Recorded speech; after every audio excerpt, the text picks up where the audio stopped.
प्रवचन सार में 13 नंबर की गाथा में शुद्धोपयोग का फल बताया था।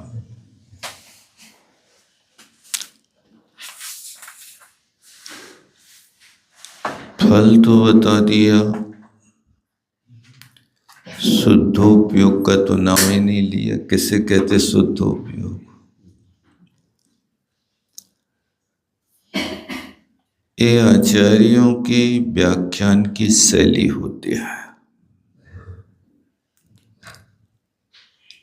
पहले फल बताओ, फिर लक्षण बताओ।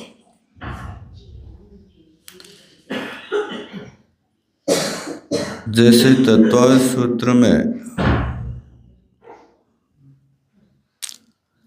शुक्ल चादे पूर्वदायी सूत्र पहले लिख दिया। शुक्ल ध्यान के स्वामी तो बता दिए, लेकिन शुक्ल ध्यान का लक्षण तो बताया नहीं। इसी तरह यहाँ पर आचार्य महाराज कुंद स्वामी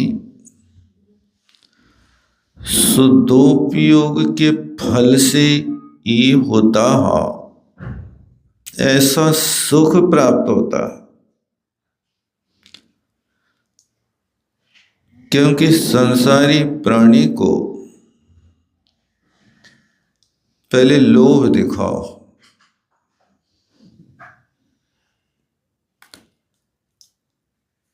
उसके कारण आकर्षण होता है। मोक्ष के लिए स्त्री की कल्पना कर ले, मुक्ति बधू।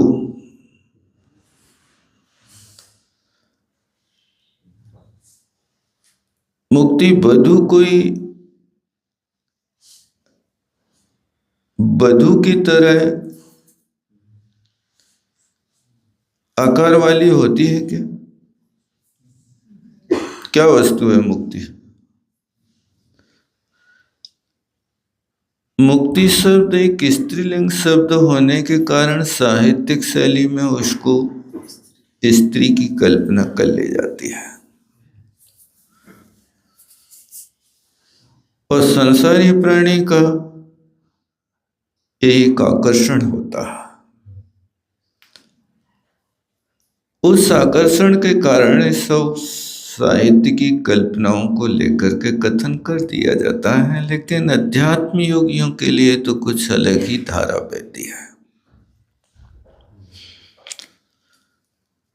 ये फल होगा शुद्धोपयोग का आचरण करने वालों को, ऐसा सुख मिलेगा जो सुख अनुपम होगा, अनंत होगा, अतिशय से युक्त होगा, आत्मा से उत्पन्न होगा। और जो सुख मिल जाए तो फिर कभी विच्युति नहीं होगी।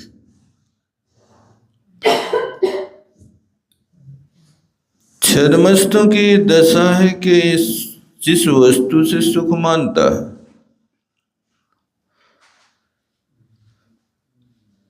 उस सुख का यदि अतिरेक हो जाए तो फिर उससे भी दुख होने लगता है।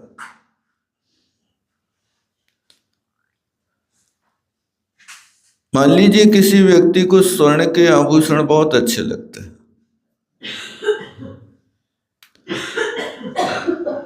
लेकिन वो स्वर्ण का आभूषण यदि उसके लिए चुभने लगे, कहीं सुई की नोक के बराबर उसमें तीक्ष्णता आ जाए,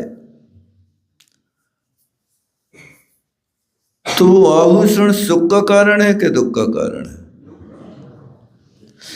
बाहर से तो हम दिखाते हैं, देखो हमारे बाजूबंद ये है तो, लेकिन तुम्हारी भुजा तो उठ नहीं पा रही ना, अतीव दुख दे रहा। तो यहाँ संसार अवस्था में जो सुख है वो सुख कभी सुख जैसा लगता है, लेकिन बाद में वो दुख का कारण बन जाता है। आपसे पूछे कि भैया आपको भोजन में क्या अच्छा लगता है, आपने कहा मुझे रसगुल्ला अच्छा लगता है। बहुत अच्छा, रसगुल्ला से सुख मिल रहा। अब किसी ने सोचा कि आज इनको जी भर के रसगुल्ला खिलाएंगे, जे हमेशा के लिए सुखी हो जाएंगे, दोबारा कभी रसगुल्ला नहीं मांगे। और उसने 50-60 रसगुल्ला तुम्हारे सामने खिसका दिया, बेटा आज जी भर का, आज दूसरी वस्तु खानी ही नहीं। तो मैं कहता हूं, पूछता हूं कि रसगुल्ला आप कितनी मात्रा में खा सकते हैं? जब तक आपको जी भर के नहीं मिलता है तब तक तो तृष्णा लगी रहती है कि एक और मिल जाए, एक और मिल जाए। लेकिन 50-60 एक साथ रख देवे तो फिर उसी वस्तु से घृणा पैदा होने लगेगी। उस वस्तु की यदि न्यूनता रहती, इसलिए हर कार्य में कहा कि इच्छा से कम प्रयोग करो, भोजन करो लेकिन अवमोदर्य करो, ताकि भूख की इच्छा बनी रहे,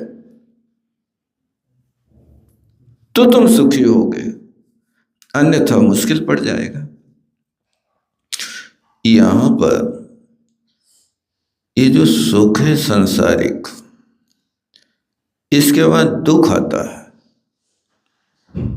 दिन है तो रात होगी, रात है तो दिन होगा, सब दिन जात ना एक समाना। सप्ताह में 7 दिन है तो 2-3 दिन अच्छे रहेंगे, सुख के व्यतीत होंगे। 4-5 दिन आपके, 3-4 दिन हर व्यक्ति को कुछ ना कुछ मानसिक विकल्प पैदा होगा। कहां से आ गया? हमारे तो सब दिन एक से जाना चाहिए, नहीं, ये तो शास्त्रों में लिखा सब दिन जात ना एक समान। और एक दिन में भी पूरा दिन आपका अच्छा नहीं व्यतीत होगा। क्यों नहीं होगा?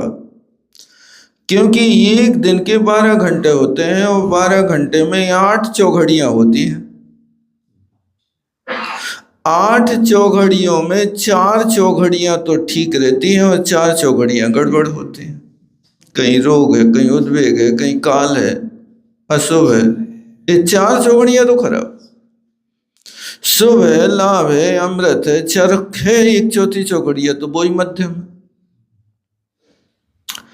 यानी सप्ताह में 3 दिन है, 3 दिन में भी जो दिन आया है उस दिन में भी 4 चौघड़ियां सिर्फ आपके सामने रहेंगी कि 12 घंटे में 6 घंटे तो थोड़ा अनुकूलता रहेगी, 6 घंटा प्रतिकूलता में रहना पड़ेगा आपको।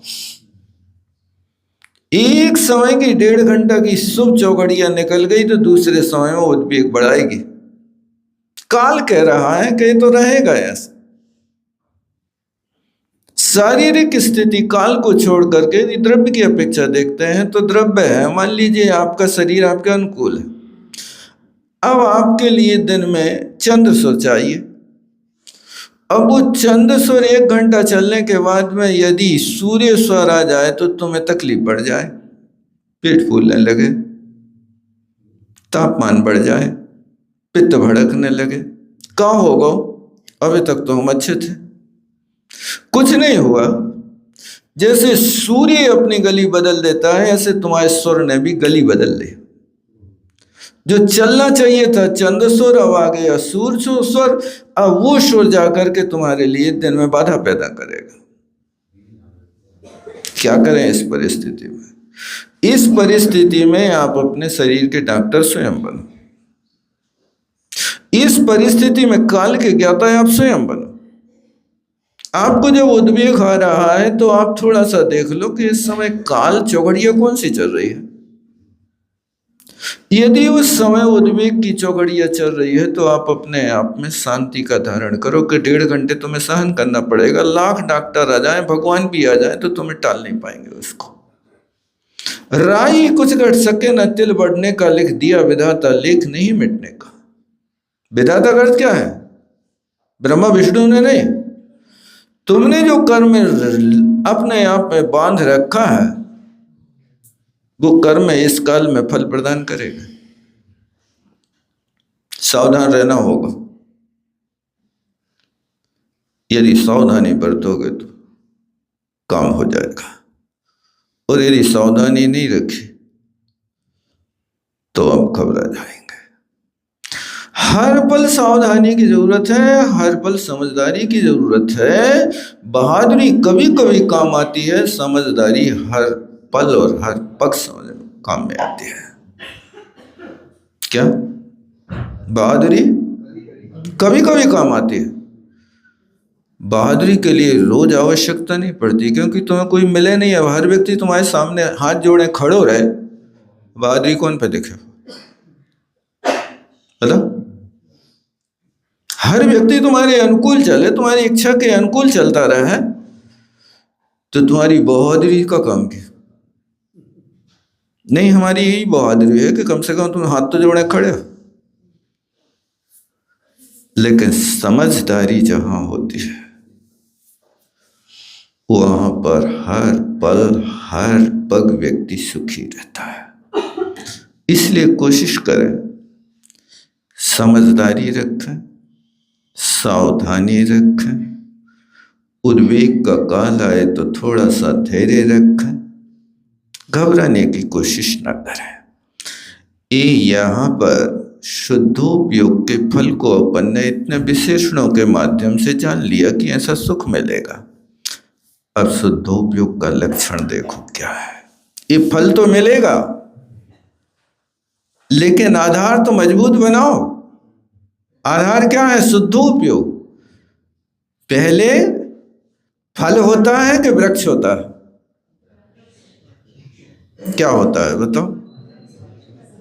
पहले वृक्ष होता है ना? कुछ नहीं बता पा रहे।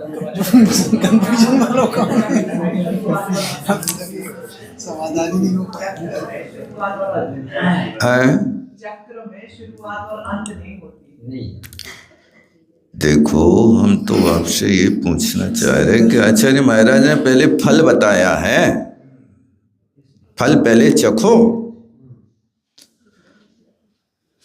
और समझदार जो होता है ना, वो फल ले लेता है। एक आम के वृक्ष के नीचे एक ज्ञानी आया और एक समझदार आया। ज्ञानी आम के पेड़ के नीचे जाकर के कहता है कि पहले मैं पेड़ गिनूंगा, पेड़ के पत्ते गिनूंगा, पेड़ पे लगे फल को गिनूंगा, फिर इसके बाद आम खाऊंगा। और समझदार कहता है कि पहले मैं पेट भरूंगा, पके पके आम ढूंढूंगा, उनसे अपना पेट भर करके फिर बढ़िया डकार लेकर के फिर इसके बाद दूसरा काम करूंगा। मुझे आवश्यकता क्या है पेड़ गिनने की? ना अपना बगीचा है, ना अपने पेड़ है, ना अपन ने कहूँ इसमें एक चुल्लू भर पानी दिया है, ना खाद दिया है। अपन को तो सुनो बगीचा में रहो, सो बढ़िया जी भर के खाओ और चलते बनो। और दूसरा व्यक्ति कह रहा कि पहले पेड़ गिनो। ज्ञान है तो ज्ञान का उपयोग गिनने में करने के खाने में करने? बताओ काय को करना? किस में कर रहे हो आप? किसी आम के वृक्ष तले दो व्यक्ति कहीं से आए थे। एक लगा पत्तों को गिनने, दूजे ने फल खाए थे। खाने वाला चतुर, मात्र गिनने वाला मूर्ख जानो। इसी तरह तुम ज्ञानी और अनुभवी को पहचानो। ज्ञानी और अनुभवी की पहचान करना है तो ऐसे करो। आचार्य महाराज पहले अनुभव बता रहे हैं कि शुद्धोपयोग का फल ये होगा तुम्हारे लिए, समझ जाओ। आप बाद में कहो शुद्धोपयोग हो कठिन है, बहुत कठिन है, तो तुम फिर फल तक नहीं पहुंच पाओगे बेटा। फल को बताया। अब शुद्धोपयोग की बात करते हैं। गाथा नंबर 14 है और इस गाथा को हर कोई को याद रखना चाहिए। आप लोग प्रवचनकार भी हैं, समझदार भी हैं और बच्चों के लिए पढ़ाने के लिए भी तैयार हमेशा रहते हैं। तो शुद्धोपयोग की चर्चा यदि भी करते हैं कहीं जाकर के, तो किस तरह से शुद्धोपयोग को मूल आगम के अनुसार प्रस्तुत करना, ये गाथा यदि हो सके तो याद भी रख लेना। 14 नंबर की प्रवचन सार की। और 3 प्रकार के उपयोग का वर्णन, कौन से गुण स्थान में कौन सा शुभ उपयोग, अशुभ उपयोग, शुद्ध उपयोग होता है, ये 9 नंबर की गाथा में जयसेन महाराज ने बहुत स्पष्ट कर दिया था। वो प्रसंग भी याद रख लेना, क्योंकि लोग धुआं में लठ मारते हैं लेकिन ये नहीं समझते कि इसका फल क्या होगा। धुआं में लठ मारने से क्या होगा? वैसे तुम कह तो रहे हो कि इस गुण स्थान में, तुम गुण स्थान नहीं बताते कि कौन से गुण स्थान में कहाँ शुभ उपयोग होता है, कहाँ शुद्ध उपयोग होता है, कहाँ अशुभ उपयोग होता है। शुभ उपयोग कौन सा भाव है, अशुभ उपयोग कौन सा भाव है, शुद्ध उपयोग कौन सा भाव है, शुद्ध उपयोग का फल कौन सा भाव है। 53 भाव है। इन तुम 7 तत्वों की बात करते हो, लेकिन 53 भाव भी तो तत्व हैं भाई साहब। तत्व हैं कि नहीं? तत्व कितने होते? 53 नहीं होते? अरे यही तो कहा है, जीवस्व सुतत्व। ये जीव के निजी भाव हैं, सुतत्व हैं। कौन से भाव? औपशमिक कक्षाए को भाव मिश्र से जीवस्व तत्व मोरी एक परिणाम का उच्चय है। ये 5 भावों के उत्तर भेद 53 भेद हो रहे हैं। वो 53 भेद है, वो जीव के निजी भाव हैं, पर में नहीं पाए जाते, माने जड़ में नहीं पाए जाते, चेतन में पाए जाते हैं। अब 7 तत्व तो रट ले, लेकिन 7 तत्वों में एक जीव तत्व के 53 तत्व बन रहे हैं। इसको तो तुमने सीखा ही नहीं। क्या जीव तत्व है ना? उस जीव तत्व के कितने तत्व बना दे? 53 भाव बना दे। एक बार 1996-97 में नागपुर में वाचना भई थी धबला जी के। सो एक जगह निमंत्रण हुआ। सो एक दादाजी थे 80-90 साल के, मोटे मंदिर के पास। सोन दादा के यहाँ निमंत्रण हुआ। सो दादा के यहाँ भोजन करने के बाद भी दादा सबसे पहले यही बोले, भैया हमारे 53 हो गए। तो मैंने समझा कि 93 साल को व्यक्ति हो, 53 साल बता रहा हूँ। नहीं, उसने कहा हमारे 53 बच्चे हैं, मतलब बच्चों के बच्चों, बच्चों के बच्चे, नाती पोता आदि सब मिला करके 53 बच्चा। 8 बच्चों के 5-5, 6-6 बच्चे आदि कुल मिला करके संख्या। उन्होंने बोले मैं वृक्ष हूं, इतने डालें लग गई हैं, इतने फल लग गए। मैंने कहा एक व्यक्ति के जब 53 हो सकते हैं तो जीव तत्व के भी 53 भाव हैं शास्त्रों में, देख लो। ये 53 भाव बनाना तो जीवस्व सुतत्व कहा ना। ये जीव के सुतत्व है, माने तत्व। इनको भी पकड़ो तो जब जीव के निजी भाव है तो कसाय तत्व है कि नहीं? कसाय तत्व है कि नहीं? हो तो कहो, पता है कसाय तत्व है कि नहीं? कौन सा तत्व है? जीव तत्व है कि आश्रव तत्व है कि बंध तत्व है? आश्रव भी है। वो जीव के निजी भावों में, औदिक भाव में भी तो कसाय है। 21 भाव है ना। अब अभी आप हे उपादेय की बात नहीं करो, अभी तो गिनती करो। आप क्या करना है? गिनती करना है। और उस गिनती में फिर इसके बाद देख लेना कि आपको क्या चाहिए है। जो चाहिए है वो रख लेना, जो नहीं चाहिए है वो छोड़ देना। तो उन 53 भाव में अपने लिए स्थायी भाव तो एक पारिणामिक भाव है, और दूसरे 9 छायिक भाव की जो 9 लब्धियां हैं वे तो हाथ में रहने हैं। और 53 में से सबको खिसकाते जाना है। लेकिन गिनती तो करना पड़ेगी आपको, कि यहाँ बताना पड़ेगा कि एक जीव तत्व के कितने भाव बन रहे हैं। जीवस्व सुतत्वम। अब आपसे कोई पूछे कि मन भी तत्व है क्या? मन को भी तत्व कहा। क्यों कहा? इसलिए कहा कि यहां पर विक्षेपो मनस्तत्व, पूज्यपाद स्वामी ने समाधि शतक में मनस्तत्व यस्य विक्षेपा तस्य धृति ना, जिसका मन रूपी तत्व विक्षिप्त है उसके पास धैर्य नहीं हो सकता। धीरता, वीरता, गंभीरता, उदारता, ये दुर्लभ गुण हैं। धैर्य हो, घबराए ना, विपत्ति में भी धैर्य बना रहे। एक बार आचार्य श्री रास्ते से चल रहे थे, बहुत उबड़ खाबड़ रास्ता था, 3-4 किलोमीटर का रास्ता ऐसा था कि ऐसा अनुभव हो रहा था जैसे कांटों पे चल रहा है। 6 किलोमीटर की स्पीड से चलने वाला साधक 2 ही किलोमीटर चल पा रहा था। सो एक श्रावक ने कहा, आचार्य श्री आपको बड़ा कष्ट हो रहा, क्यों? बोले रास्ता कच्चा है। तो आचार्य श्री ने कहा, रास्ता कच्चा है, इरादा पक्का है।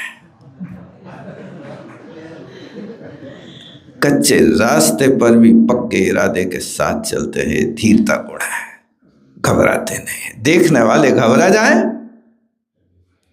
लेकिन चलने वाले तो धैर्य के साथ चल रहे हैं। कोई बात नहीं, नहीं चलेंगे 6 की स्पीड से, 2 किलोमीटर की स्पीड से चलेंगे। एक समय में नहीं चलेंगे 15 किलोमीटर, 5 किलोमीटर चलेंगे। विपत्ति के काल में धैर्य बना रहे, ये बहुत बड़ा गुण है। इसकी बहुत बड़ी साधना की आवश्यकता होती है। इसलिए थोड़ी सी विपत्ति आती है तो कई लोग कोरोना के काल में धैर्य के अभाव में मरे, और जिनने धैर्य रखा वे जीवित रहे। इंदौर में थे, एक लड़का रोज आता था सेवा करने, धर्मपुरा का लड़का था। इंदौर 52 गजा के बीच में है एक धर्मपुरी। अब वो सेवा करता था, लेकिन उसको भी कोरोना हो गया। डॉक्टर को दिखाया तो कहा इसको तो एडमिट करना पड़ेगा, ये करना पड़ेगा, वो करना पड़ेगा, वो जांच हुई, इसकी किडनी बदलना पड़ेगी, ये फलाना ढिकड़ा दुनिया की बातें कहीं। उस लड़के का बाप आया, बोले ठीक है मैं घर ले जाता हूँ, घर में सब कुछ बदलूंगा उसका।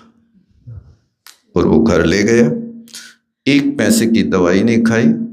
आचार्य श्री के यहाँ जो काढ़ा था, चलता था, उस काढ़े को मात्र पिलाया, और वो बाप स्वयं लड़का के पास चिपक के सोया। बोले ना कोई क्वारंटाइन, ना कोई कुछ भी। 5-6 दिन में लड़का ठीक हो गया। उसके बाप से पूछा कि तुमने इतनी बड़ी रिस्क क्यों ले ली? बोले मैं मेडिकल ले जाता तो लड़का मर जाता।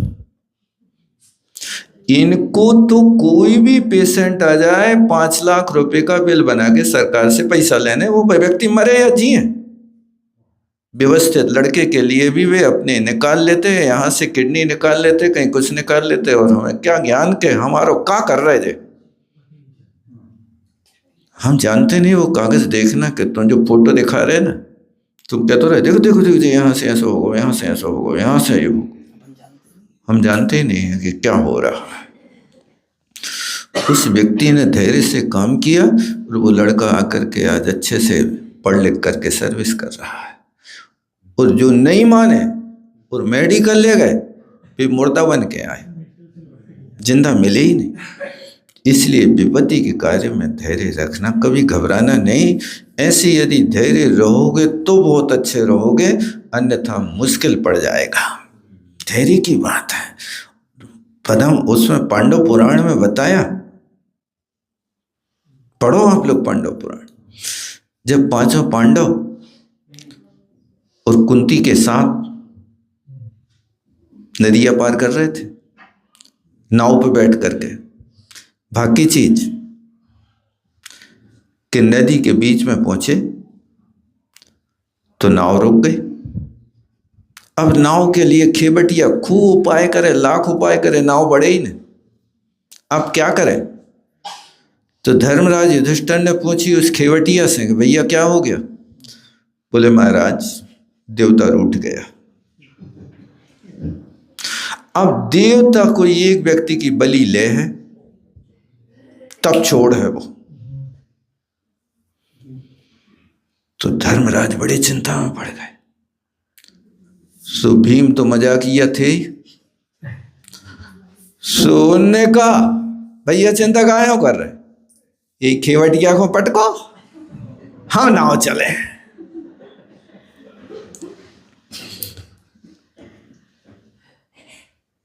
अब वो खेवटिया तो घबरा तो बड़ी विपत्ति बन गई। ये तो हमारे लिए होमने को तैयार हो गए, क्या कर सकते हैं। लेकिन धर्मराज पांडव ने बहुत संतोषी से कहा भैया तुम नहीं घबराओ, तुम्हारी बलि नहीं चढ़ाएंगे, तुम खेवटिया हो। जब उसको धैर्य बंधाया और विचार किया क्या करे, तो भीम ने कही माँ ने तो दुनिया देख ली, अब कुंती का काम की बची, सब कुछ देख लिया, माँ को दे दो। तब युधिष्ठिर कहते हैं यार तू कैसा आदमी है, जन्मदात्री जनक जननी पूज मातेश्वरी को बलि चढ़ाएंगे, नहीं हो सकता। वो मजा ले रहे हैं भीम जैन। उनने क्रम से एक एक को सबको नाम लो। जिस सौतेली मतारी के लड़का आए नकुल, इनको दे दो। 5 से 4 बच्चे का अंतर नहीं पड़ता। युधिष्ठिर ने सबके लिए मना किया और अंत में बोले युधिष्ठिर के किसी का नहीं, मैं नदी में कूदता हूं, मैं अपनी बलि देता हूं। देवता प्रसन्न हो गए। एक मुस्कान ली भीम ने, सही कह रहे तुम कूद रहे। एक पाता बदड़ गया। भीम ने कहा कोई बात नहीं, मैं चाहता हूं। विपत्ति धैर्य, विपत्ति के काल में धैर्य रखना। तो सब लिपट लिपट के रोने लगे, भैया तुम ही तो शक्तिशाली हो, तुम नहीं जा सकते तो तुम चले जाओ।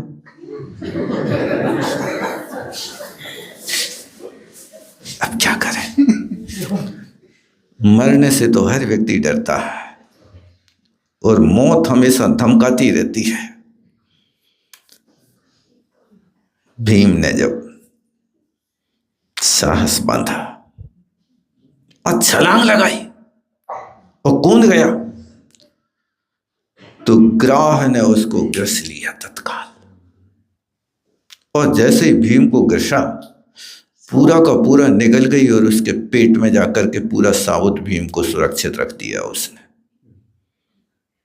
और फिर भीम जब पेट में जाके बैठ गए तो उनने इतने मुक्का मारे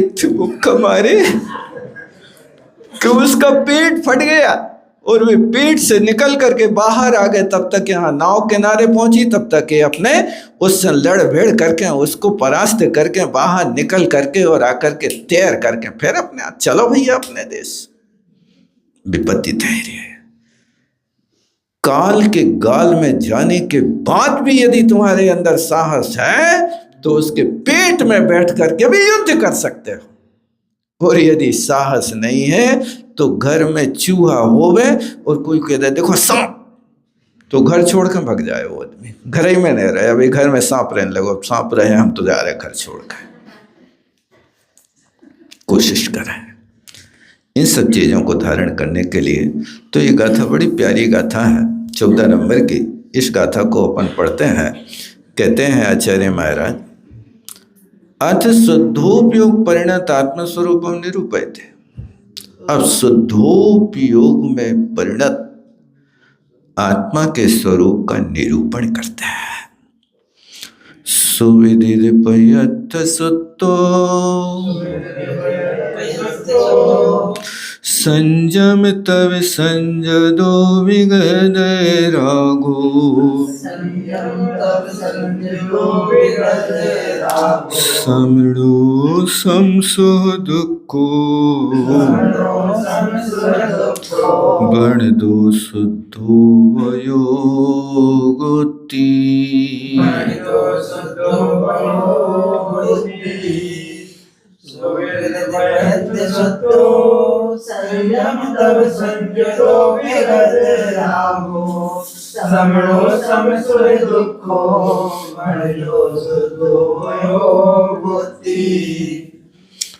अब कहते हैं शुद्धोपयोगो इति भणिता। इसको शुद्धोपयोग कहते हैं। शुद्धोपयोगी के लिए सबसे पहला विशेषण रखा सुविदित पदार्थ शुद्धो। देखो, जिसने सुविदित, सु माने अच्छी तरह से, विदित माने जाना है, सुविदित हो गया। क्या जाना है? पयथ शुद्धो, सुविदित पयथ सुविदित शुद्धो, दो पद है ना, पदार्थ और शुद्ध। यानी जिसने अच्छी तरह से पदार्थों का ज्ञान किया। पदार्थ कितने होते हैं? 9 पदार्थ होते हैं। 9 पदार्थों के नाम याद है? 7 तत्वों के साथ पुण्य पाप जोड़ देना तो 9 पदार्थ बन जाते हैं। तो क्या इन 9 पदार्थों को अच्छी तरह जानने से शुद्धोपयोगी बन जाएंगे क्या? नहीं। तुम शुद्धोपयोगी बनोगे तो 9 पदार्थों के जानने से निश्चय सम्यक दृष्टि बनोगे। क्या बनोगे? निश्चय सम्यक दृष्टि। क्योंकि शुद्धोपयोग जो होता है वो शुद्धोपयोग किनके होता है? वीतराग चारित्र वालों का होता है। और वीतराग चारित्र जिनके पास होता है उनके पास सम्यक दर्शन कौन सा होगा? वीतराग सम्यक दर्शन होगा। वीतराग सम्यक दर्शन किसे कहते हैं? अब द्वितीयोपसम सम्यक दर्शन हो या छायिक सम्यक दर्शन हो, जो श्रेणी सन्मुख के, श्रेणी चढ़ने के सन्मुख होते हैं, उनके लिए यहाँ वीतराग चारित्र वाला और वीतराग सम्यक दृष्टि कहा जाता है। इस बात को ध्यान में रखना, ठीक है ना। तो ये अच्छी तरह से जिनने पयथ सुविदित पदार्थों को जान लिया, यानी अच्छी तरह से जानने का अर्थ श्रद्धानी हो गया। क्या? यदि नहीं जानोगे तो श्रद्धान किसका करोगे? अपन पढ़ते हैं, विन जाने ते दोष गुणन को कैसे तजिए गहिए। यानी सम्यक श्रद्धान करने के लिए दोषों का भी ज्ञान करो। क्या? दोष हे हैं, लेकिन हे हैं पहले दोषों के नाम तो गिनाओ कौन कौन से हैं। दोष भी जानते कि नहीं जानते? तो उनका ज्ञान भी करना आवश्यक है। यदि ज्ञान आपसे कहें कि गाजर घास को कुल्ला करने से डांठ ठीक हो जाती है, ज्ञान तो हो गया। गाजर घास जानते कि नहीं जानते? देखी कि नहीं देखी? देखी है। कैसी होते? ये लगी ये तई हाओ। उसके गुण को जानना और उसकी जाति को जानना इस सब के वश की बात नहीं है। क्या? गाजर घास का नाम तो सुन लोगे, लेकिन गाजर घास का नाम सुनने के बाद तुम्हें जंगल में खड़ा कर दिया जाए, ढूंढो गाजर घास कौन सी है, तो मुश्किल पड़ जाएगा। इसी तरह यहाँ पदार्थ 9 हैं, उन 9 पदार्थों को अच्छी तरह से जानो। जान गए? कितनी आत्माएं होती हैं? कितनी आत्माएं होती हैं?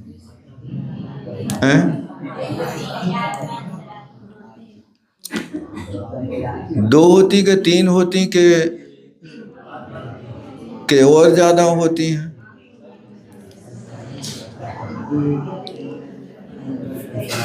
नहीं है पता। अब वो समस्या ये है कि हम जो बताएं वो ही तुम्हें मना करने। बात तो ये है ना, ऐसा भी होता है ना कभी कभी कि हम जो कहें तो वही अच्छा नहीं लगे, तुम वही को मना करो, तो तुम ही बता दो इससे अच्छा है कि ठीक है हम सुन लेंगे। ऐसा है, ऐसे ही है। अब हुआ ये कि यहाँ मूलता बहिरात्मा, अंतरात्मा और परमात्मा। अब फिर बहिरात्मा कितनी प्रकार की है? बहिरात्मा कितने प्रकार के? बहिरात्मा 3 प्रकार के, बताओ कौन कौन से? उत्तम, मध्यम, जघन्य। तो उत्तम बहिरात्मा कौन से गुण स्थान वर्ती? इसमें डाल दो। उत्तम बहिरात्मा और मध्यम बहिरात्मा और जघन्य बहिरात्मा। बस इतना समझो कि यहां पर अपन को मूल्य देखना कि पहले बहिरात्मा की परिभाषा बनाओ। बहिरात्मा कैसे कहते हैं? देह जीव को एक गिने सो बहिरात्म तत्व है। बहिरात्मा को भी तत्व कहा ना, बहिरात्म तत्व है। और जो देह और जीव को एक मान रहा सो वो मुधा है। मुधा है माने मूर्ख है। स्वीकार कर रहे हैं? मूर्खों के ज्ञानी हो। कौन है माई का लाल का जो हमें कहते हैं हम मूर्ख हैं? अपनी इज्जत कौन लुटवाए? आग लगे जब कूप खाने, भूख लगे तब ढूंढ चने, और सूझ पड़ी तब काल खड़ा, उससे नहीं मूर्ख और बड़ा। देखो क्या मूर्ख शिरोमणि की परिभाषा। आग लगे तब कुआं खोदो, भूख लगे तब चना ढूंढवे चले जाओ। और जब समझ में आई तो ये हमारा सामने खड़े, चलो हमारे साथ। अब मैंने कहा भैया मैंने ही ये बाग लगाया, मैं था उसका माली। काल अचानक कान पुकारे, करो जी बंगला खाली। ये सब कुछ मैंने ही तो लगाया है। अब काल कह रहा खाली करो। मैंने कहा 2-4 दिनों में कर दूंगा जी खाली। बोला यमराज अकड़ कर, अभी करो जी खाली। अब मैंने निवेदन तो किया, लेकिन उसके आगे एक भी नहीं चलती है। मैंने अनेक डॉक्टरों को दिखाया, अनेक लोगों से सलाह ली कि जीने का तरीका क्या है, कैसे जी सकता हूं, मृत्युंजयी कैसे बन सकता हूं। वैसे सुविदित पदार्थ सुत्तो वाले ही मृत्युंजयी बनते हैं। बाकी दुनिया कोई भी उस यमराज की चपेट से आज तक बचा नहीं है। तीनों लोगों में साम्राज्य है, तो एक यमराज का और एक कामदेव का। अनिर्वाण रुद्र कस्त्रवन जयी काम सुभटा। अभी राष्ट्र में पढ़ते ना, जिसके उद्रेक को दुनिया रोक नहीं सकती है। और त्रिभुवन जयी, ऐसा शब्द दिया ना, त्रिभुवन जयी माने तीनों लोकों में कोई बचा नहीं जो इसकी चपेट से बचा। काम सुबटा इतना बड़ा शक्तिशाली महायोद्धा, उस योद्धा को परास्त करने वाले हैं तो एक परमात्मा केवली भगवान है। जिनेंद्र देव हैं कि जिनके सामने इसकी एक भी नहीं चलती है। जितक क्रोधा जितक कामा, जिनने काम को भी जीत लिया, क्रोध को भी जीत लिया, लोभ को भी जीत लिया। सदा योगा सदा भोगा सदा तृप्ता सदा सेवा, ये पढ़ते कि नहीं पढ़ते? सदा योगी हो और सदा भोगी हो। काहे के? विषयों के नहीं, आत्मिक सुख के जो सदा भोगी है। आप ही बनावे आप ही खावे, खावत नहीं अघावे, योगी एक असन बनावे। स्वयं बना रहे, स्वयं खा रहे, खाते हुए नहीं अघा रहे। ऐसे योगी अपना भोजन तैयार करा था। दुनिया तो रोटी बेलत रहती, कोई पापड़ बेलत पापड़ बेलते रहो, लेकिन वो यसन जो है वो वसन स्वयं बनाया जाता है। ज्ञानामृतम भोजनम। जिस योगी को कभी किसी से डर लगता ही नहीं, किसी योगी से पूछा तुम डरते नहीं डरते। क्यों? हम अपने परिवार के साथ रहते, परिवार के साथ किसको डर लगता? तो ये योगी राज तुम भी अपना परिवार रखते हैं। हमारा परिवार है, कौन सा परिवार? धैर्यं यस्य पिता क्षमा च जननी शांतिश्चिरं गेयनी। धैर्यं यस्य पिता, जिसका पिता कौन है? धैर्य पिता। धैर्यं यस्य पिता क्षमा च जननी, और क्षमा बाई जिनकी माता है। माता का नाम क्या है? क्षमा बाई। क्षमा सब इसी लेंगे ना, इसलिए बाई तो बोलना पड़ेगा। क्षमा बाई जिनकी माता और धैर्य जिनका पिता। पत्नी भी तो होना चाहिए। शांतिश्चिरं गेहनी, शांति भाई के साथ चिरकाल तक निवास करते हैं।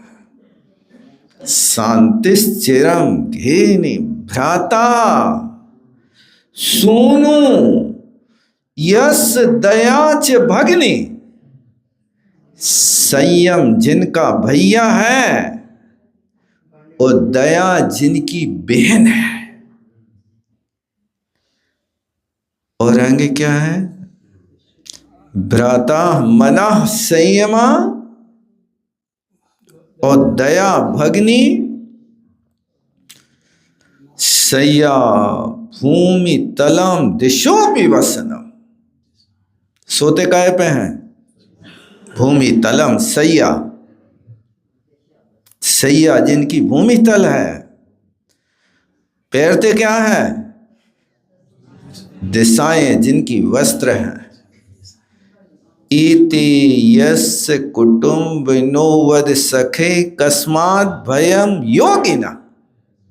अरे मित्र, इति यस्य कुटुंबिना, जिसके ये कुटुंबी होवे उसको किससे भय होता है? अर्थात कोई से भय नहीं होता। क्या ये परिवार आपका भी है? आपका परिवार भी है।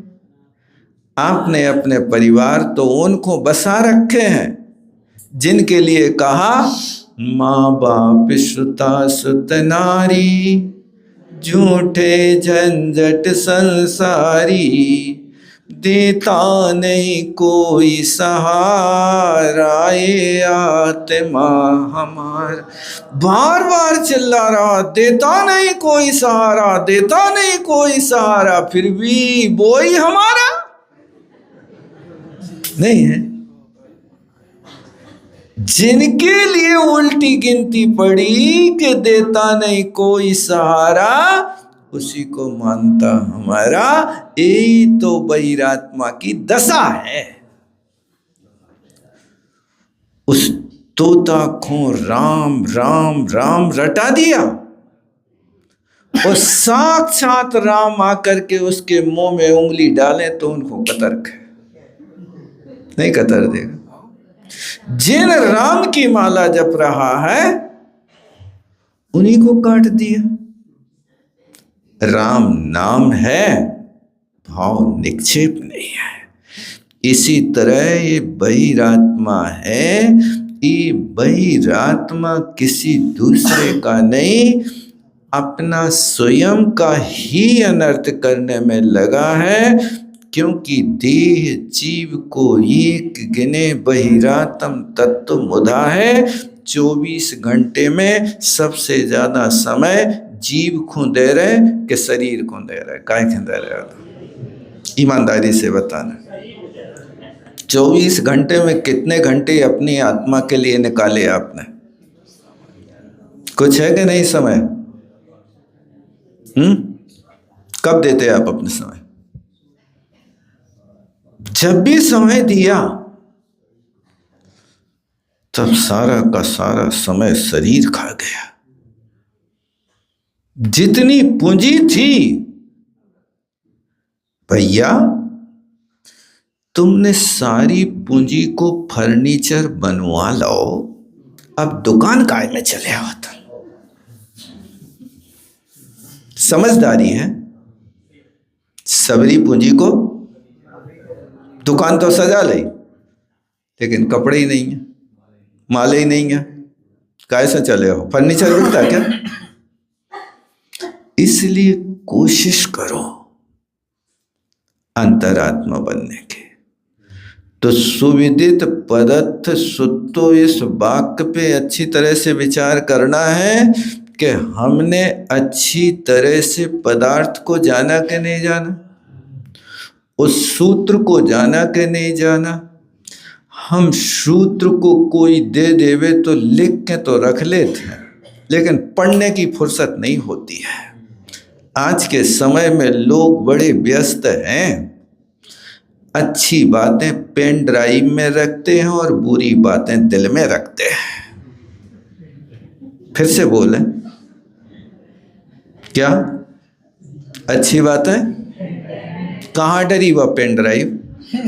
Full house. अब पेन ड्राइव ढूंढो तो मोबाइल चालू नहीं हो, मोबाइल चलाओ तो वो चार्जर नहीं मिलता।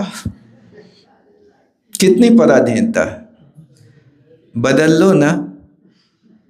क्या करो? मोबाइल नहीं, माइंड बदल लो। अच्छी बातें कहाँ रखो? दिल में रखो। बुरी बातें कहाँ रखो? Pen drive. आग को कहाँ रखते?